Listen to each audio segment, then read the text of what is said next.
म लक्ष्मी लामिछाने मगर मुलुक र जनताप्रति मुलुक र जनताप्रति पूर्ण वफादार रही सत्यनिष्ठापूर्वक प्रतिज्ञा गर्दछु। ईश्वर देश र जनताको नाममा ईश्वर देश र जनताको नाममा शपथ लिन्छु कि नेपालको राजकीय सत्ता सार्वभौम सत्ता नेपाली जनतामा निहित रहेको नेपालको संविधानप्रति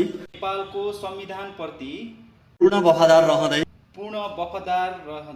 कसैको डर नमानी पक्षपात नगरी पूर्वाग्रह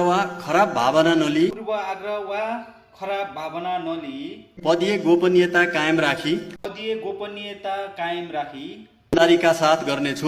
इमानदारीका साथ गर्नेछु।